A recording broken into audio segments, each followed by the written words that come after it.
Hello students, I welcome you all to our Springdale Senior Secondary School online learning platform. Today we will be dealing class 8 chapter number 4 understanding law. In this video lecture we will get to know about the needs of law, rules of law, their evaluation in India, making new laws, the Right to Information Act 2005, Protection of Women Against Domestic Violence Act 2006, Child Labor Act 2006, controversial and unpopular law. The need for laws. Society has a large number of people of different views, aspirations, and resources living together. Must have some rule to follow if peace, harmony, and progress is to be ensured. All civilized society, some rule or law are fair, and to punish those who do not follow these law. भी हमने पहले पढ़ा था कि जो हमारे laws rules है वो कौन बनाता है। एक बॉडी है पार्लियामेंट, वही बनाती है। द नीड फॉर लॉ, क्या ज़रूरत है इन लॉ को बनाने की। तो जो हमारी सोसाइटी है जिसमें हम रहते हैं वो बहुत सारे पीपल से मिलके बनती है। तो वहाँ जो पीपल रिसाइड करते हैं उनके व्यूज़, उनकी एस्पिरेशंस, रिसोर्सेस वो एक साथ यूज़ करते हैं एक ही जगह पे। तो उन सब को वो जिस तरीके से यूज़ करते हैं उनके लिए उनकी लाइफ पीस, हार्मनी और प्रोग्रेस के साथ चले, उसके लिए ये लॉज बहुत ज़रूरी है। जितने भी सिविलाइज सोसाइटीज़ हैं वो रूल्स और लॉ पे ही बनी हैं, और जो पर्सन इन रूल्स को, लॉज को फॉलो अप नहीं करता है उनके लिए पनिशमेंट है। Rule of law. The rule of law is the principle that no one is above the law. The rule of law allow us to live with respect, dignity, without fear or insecurity, and makes all citizens equal. To organize our life and to resolve all disputes in a logical way. Rule of law एक principal है जिसके आगे या जिसके ऊपर कोई भी नहीं है।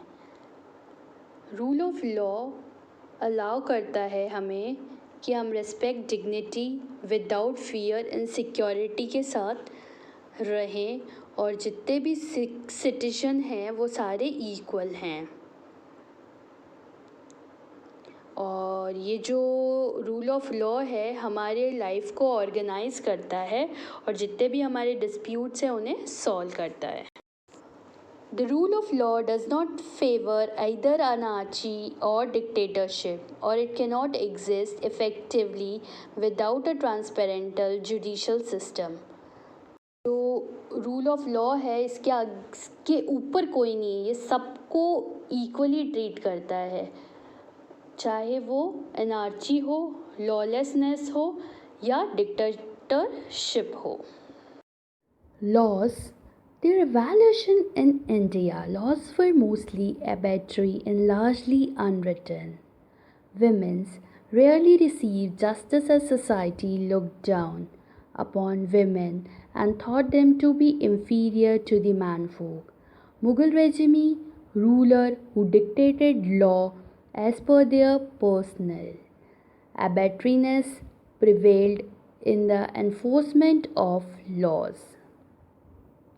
जो अर्लियर फेज था ह्यूमन सिविलाइजेशन का, उसमें जो लॉज थे वो जनरली पंच जो होते थे उन्हीं के डिसीजन के बेसिस पे होते थे, और जो लॉज थे वो अनरिटर्न ही होते थे। विमेंस थी, उन्हें जस्टिस नहीं मिलता था सोसाइटी के थ्रू, और जो विमेंस थी उन्हें मैन के कंपैरिजन में लो ही समझा जाता था। मुगल्स के टाइम में उन लोगों ने अपने ही जो लॉज बनाए थे वो डिक्टेटेड लॉज थे, तो वो उन्हीं के पर्सनल लॉज थे, वो पब्लिक के लिए अनफेयर वर्क करते थे, फेयर वर्क नहीं करते थे। The British during their 200 years long rule in India framed law which favored their own political and economic interest. They employed the principle of divide and rule, law like the Sedimentation Act 1870 and the Rowlatt Act 1990, which enabled them to arrest any person and hold him or her without trial. Lord Dalhousie came up with the expansionist Doctrine of Lapse, which allowed the British to occupy and control all such territories. No natural male, the ruler. All such laws against the will of Indian people, these lead the Indians to revolt and struggle for independence. Britishers के time में जो laws famed हुए थे वो उन्हीं के according थे। उन्होंने ऐसे ऐसे एक्ट्स बनाए थे जो पब्लिक या पीपल के लिए अनफेयर थे और वो अपने ही प्रिंसिपल्स पे जो लॉज बनाते थे और वो अनफेयर का काम करते थे। जो लॉज उस टाइम में बने थे वो अगेंस्ट थे विल ऑफ इंडियन पीपल की विल के अगेंस्ट में थे। तो उससे ये हुआ कि जितने भी इंडियंस थे वो रिवोल्ट और स्ट्रगल करके इंडिपेंडेंस चाहते थे। Rise of Indian nationalist leader, legal professional, the legal system in India evolved, more fair, rational and relevant laws were framed. Indian national movement जब राइज हुआ तो ऐसे ऐसे लीगल प्रोफेशनल नेशनलिस्ट लीडर हुए जिनके थ्रू लीगल सिस्टम स्टार्ट हुआ, तो वहाँ पे फेयर और रैशनल लॉज फेम्ड हुए।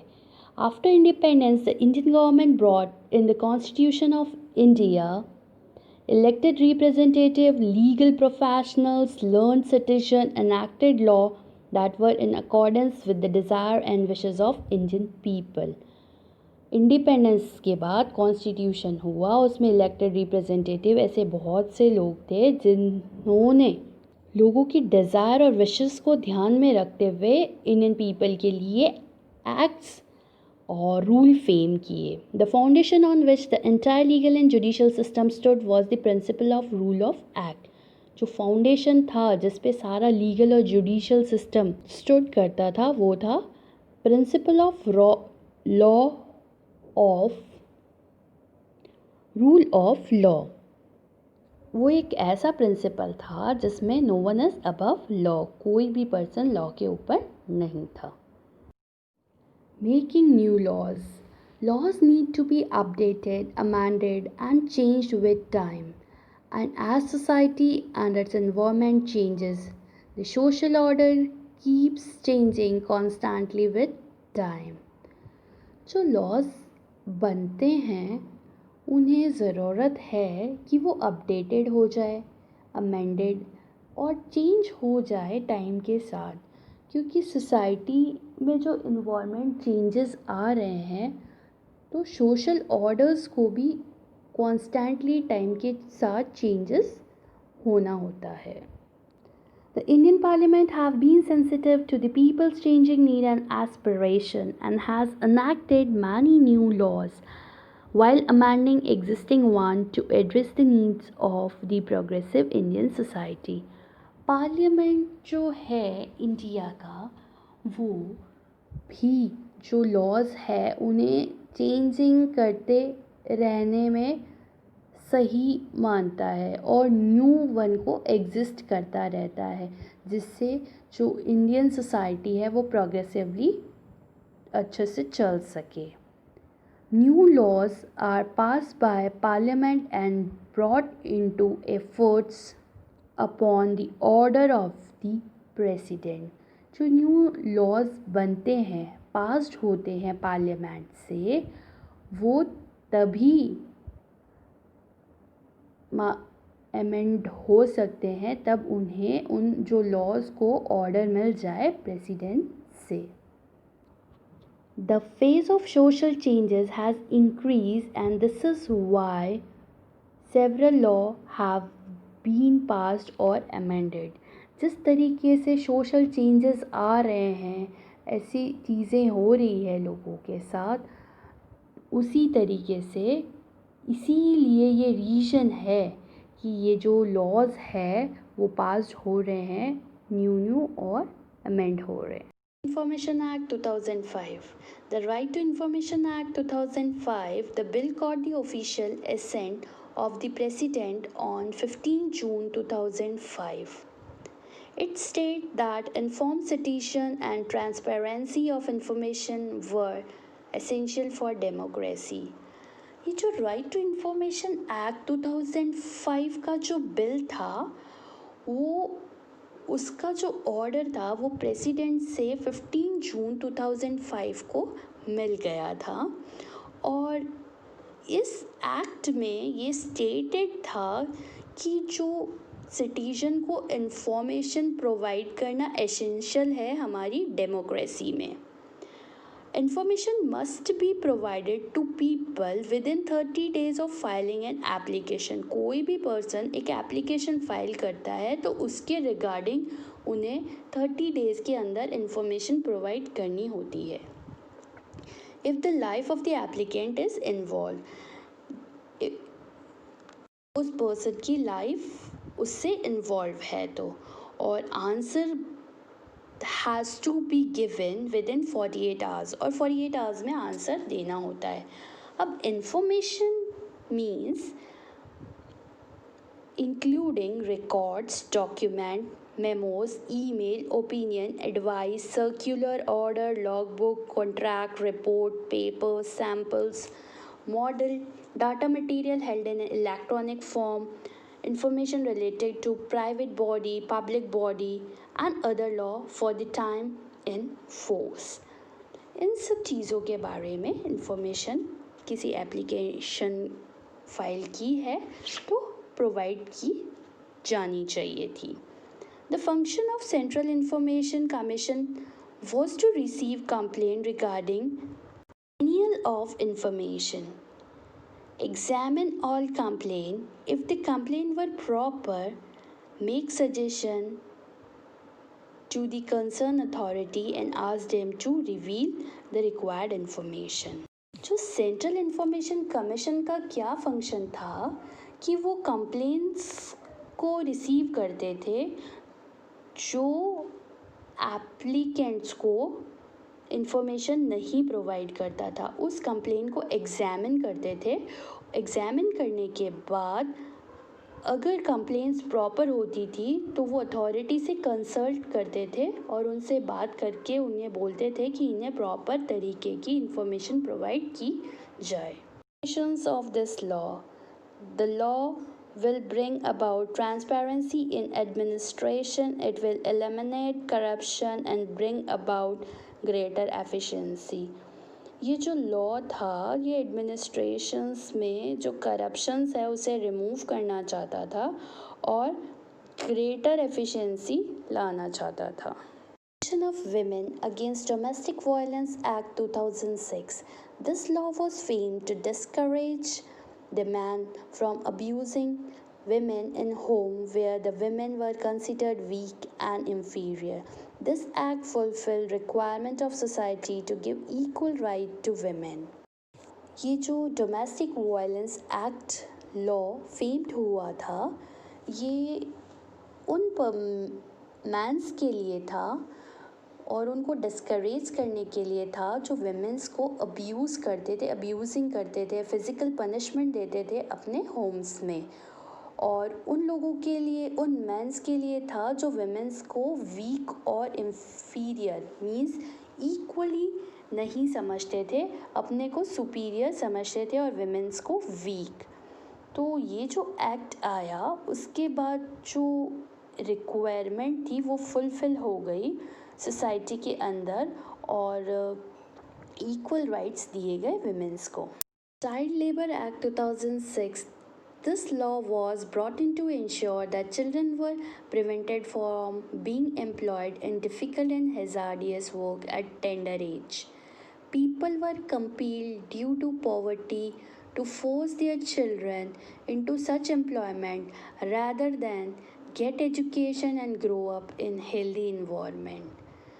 ये जो एक्ट बना था ये उन चिल्ड्रन के लिए बना था जो बहुत ही टेंडर एज में भी जाके बहुत डिफ़िकल्ट और हैज़ार्डियस वर्क परफॉर्म करते हैं, क्योंकि जो लोग पुअर होते हैं और उस चक्कर में वो अपने बच्चे को फोर्स करते हैं जॉब करने के लिए, कहीं पे काम करने के लिए, बजाय उनको अच्छी एजुकेशन और हेल्दी इन्वायरमेंट देने के लिए। जो अंडर एज बच्चे होते हैं टेंडर एज के, वो अगर वर्क करते हैं कहीं पे तो ये चाइल्ड लेबर एक्ट उनके लिए था और उनको उस वर्क करने से प्रिवेंट करता था। Controversial and unpopular law. It is a human nature to oppose and dislike restriction, as every person feels that rules and laws prevent and restrict freedom.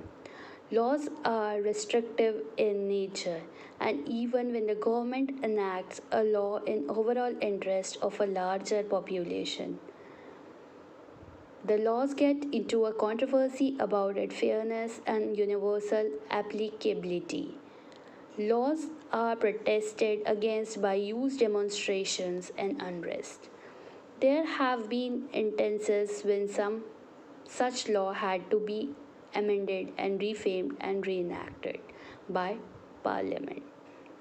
Laws are made to conducive and safe environment of social order. People who are affected by laws have a right to be a party in framing them, or else the entire law will become autocratic. People should be safety of their rights, and if and when they feel as good citizens are being restricted or denied, they must take recourse to legal remedy. And unpopular laws. Word से ही या heading से ही हम understood कर सकते हैं कि जो चीज़ पसंद नहीं आ रही है वो क्या है, अनपॉपुलर है। पसंद नहीं आ रही है तभी अनपॉपुलर बनी है। और जहाँ पे दो ग्रुप खड़े होते हैं, एक कुछ बोल रहा है दूसरा कुछ बोल रहा है, वो कंट्रोवर्शियल हो जाती है। अब आपने देखा बहुत सारे एक्ट पार्लियामेंट में बनते हैं, प्रोसेसिंग है, वो प्रोसेस के अकॉर्डिंग बनते हैं। पहले बनते हैं पार्लियामेंट में, राज्यसभा लोकसभा के मेंबर्स उसे ये सब डिसाइड करते हैं, उसके बाद वो बिल जाता है प्रेसिडेंट के पास, फिर वो ऑर्डर, तो एक प्रोसेस है। तो जो पार्लियामेंट में जो लॉज बनते हैं वो पार्लियामेंट से पास होके ही लॉ आते हैं, तो कॉन्स्टिट्यूशनली वैलिड हैंस लीगल होते हैं। वो जो वो बनाते हैं वो लीगली बनाते हैं, बहुत सोच समझ के बनाते हैं। पर भी कई बार ऐसी सिचुएशन आ जाती है कि जो एक्ट, जो लॉज पार्लियामेंट ने बनाए होते हैं वो पब्लिक को पसंद नहीं आते। Still it can be unpopular and unacceptable. ज़रूरी नहीं है कि सारे लॉ जो पार्लियामेंट बनाता है वो पब्लिक को पसंद आए। क्यों नहीं आते हैं, रीज़न क्या है? Because people feel that the intention behind it is unfair and harmful. उसके पीछे क्या इंटेंशन होता है? कुछ लॉज जो बनते हैं वो खुद पीपल और पब्लिक के लिए ही हार्मफुल होते हैं, अनफेयर होते हैं। तो people might criticise this law hold public meeting. तो वो जो लॉज जो पब्लिक को पसंद नहीं आते उसका वो क्रिटिसिज्म करते हैं, क्रिटिसाइज़ करते हैं, वो उसको फॉलो अप नहीं करते। तो वो क्यों फॉलो अप नहीं करते और किस वजह से फॉलो अप नहीं करते कि वो उसको फिर meeting, write about it in newspaper, report to TV news channel, news में बताते हैं, टीवी न्यूज़ चैनल, इनके थ्रू सब उस चीज़ों का क्रिटिसिज्म होता है।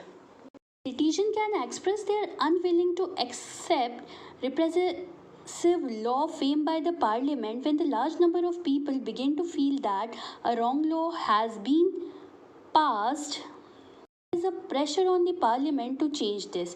अब जो इंडिया की पॉपुलेशन कितनी ज़्यादा है, सोचो, बहुत सारे लोग हैं इंडिया के अंदर, तो सिटीजन से ही तो हमारे यहाँ पे डेमोक्रेसी है।